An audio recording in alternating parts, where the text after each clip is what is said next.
नमस्कार। आज हम एक ऐसी कहानी देखने वाले हैं जहां जुर्म, बदला और एक अनदेखा इंसाफ ये सब आपस में टकराते हैं। ये एक ऐसी दुनिया की कहानी है जहां जब इंसानी कानून घुटने टेक देता है तो कुछ दूसरी ही ताकतें अपना फैसला सुनाने आती हैं। तो चलिए इस गहरी और अंधेरी दास्तान को समझना शुरू करते हैं। ये लाइनें सिर्फ शब्द नहीं हैं, बल्कि ये आने वाले खौफ का एक इशारा है। यहाँ खून और रूहों का जो जिक्र है, वो उस अंधेरे की तरफ इशारा कर रहा है जो बहुत जल्द इस कहानी के हर किरदार को अपनी गिरफ्त में लेने वाला है। कहानी की शुरुआत होती है दो बिल्कुल अलग-अलग दुनियाओं से। एक तरफ है चकाचौंध, पैसा, पावर, और दूसरी तरफ है एक गहराता हुआ राज। फिलहाल तो ये दोनों दुनियाएं एक दूसरे से बिल्कुल अनजान हैं, लेकिन बहुत जल्द एक दूसरे से टकराने वाली हैं। तो सबसे पहले मिलिए अंकित से।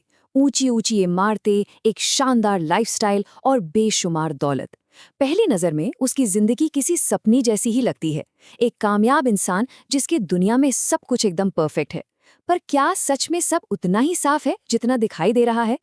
और इसी चमक दमक के बीच सुबह की कॉफी के साथ भेजा गया ये छोटा सा मैसेज, आज रात डिस्पैच कर दो, इस पूरी कहानी के पीछे छिपे अंधेरे का पहला सुराग है। एक ऐसा राज जो आगे चलकर कई जिंदगियों को बर्बाद करने वाला है। और अब चलते हैं कहानी के दूसरे सिरे पर, एक पुलिस स्टेशन। यहाँ एक बहुत ही अजीब पहेली सामने आ रही है। शहर से एक के बाद एक लड़कियां गायब हो रही हैं और पीछे कोई सुराग तक नहीं मिल रहा। न कोई फिरौती की कॉल, न कोई गवाह, बस एक डरावनी खामोशी। तो ये हैं वो दो दुनियाएं। एक तरफ अंकित की बेपरवाह अमीरी है और दूसरी तरफ पुलिस की उलझन भरी जांच। फिलहाल तो ये दोनों रास्ते एक दूसरे के समानांतर चल रहे हैं, लेकिन कहानी का असली खेल तो तब शुरू होगा जब ये आपस में टकराएंगे। अब तक कहानी के दो धागे अलग अलग चल रहे थे, लेकिन अब एक नए खिलाड़ी की एंट्री होने वाली है और इसके आने से ये धागे आपस में उलझने वाले हैं। एक ऐसा किरदार जो इस पूरे खेल का पासा ही पलट देगा।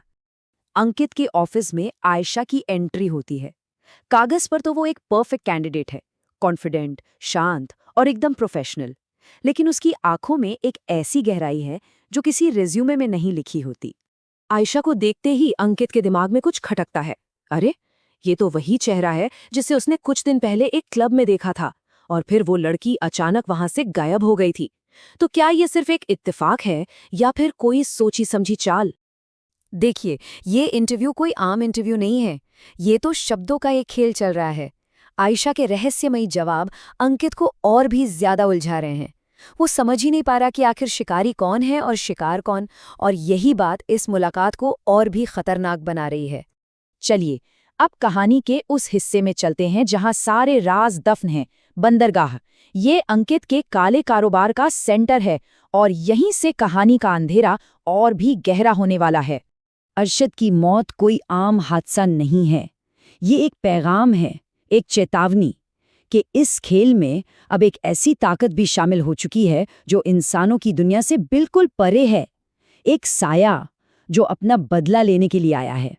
जब शक की सुई अंकित की तरफ घूमती है तो इंस्पेक्टर डालवी देखिए कैसे कानून का पाठ पढ़ाता है। सबके सामने वो एक ईमानदार अफसर होने का नाटक करता है जो बिना पक्के सबूत के किसी पर हाथ नहीं डालेगा। लेकिन पर्दे के पीछे अगले ही पल डालवी का असली चेहरा सामने आ जाता है। वो चुपके से अंकित से मिलता है और इस जुर्म को छिपाने के लिए मुनाफे में अपना हिस्सा मांगता है। मतलब रक्षक ही यहाँ भक्षक बन चुका है। और अब कहानी अपने क्लाइमैक्स पर पहुंचती है। वैलेंटाइन डे की रात, प्यार का दिन, पर अंकित और आयशा एक डेट पर उसी सुनसान बंदरगाह की तरफ जा रहे हैं। वो इस बात से अनजान हैं कि ये कोई मुलाकात नहीं बल्कि एक जाल है। जब आयशा का जाल कसने लगता है तो अंकित का नकाब पूरी तरह उतर जाता है। वो बड़ी बेफिक्री से अपना गुनाह कबूल करता है कि उसका असली कारोबार इंसानी जिंदगियों का है, नशे की तस्करी के लिए मजबूर लड़कियों का इस्तेमाल करना।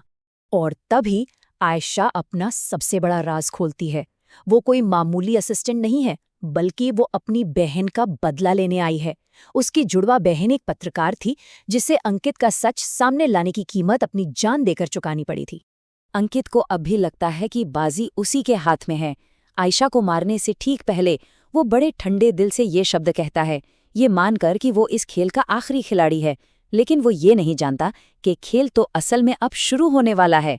और यहीं कहानी का सबसे डरावना मोड़ आता है, जब इंसान और उसका कानून दोनों ही भ्रष्ट हो जाते हैं, तो इंसाफ करने के लिए एक ऐसी ताकत उठ खड़ी होती है जिसे किसी नियम या कानून की परवाह नहीं। अचानक उस बंदरगाह पर उन सभी लड़कियों की आत्माएं सामने आ जाती हैं जिन्हें अंकित ने अपना शिकार बनाया था, और उनका पहला निशाना बनता है वो भ्रष्ट इंस्पेक्टर डाल्वी। ये अलौकिक न्याय की एक खौफनाक शुरुआत है।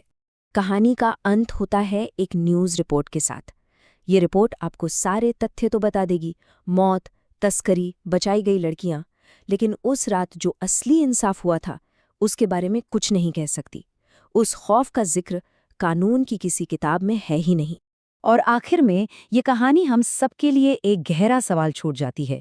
जब इंसानों का बनाया सिस्टम ही कमज़ोर और बेबस लोगों की रक्षा करने में नाकाम हो जाए, तो फिर इंसाफ करने के लिए कौन सी ताकतें जन्म लेती हैं? इस पर सोचने की ज़रूरत है।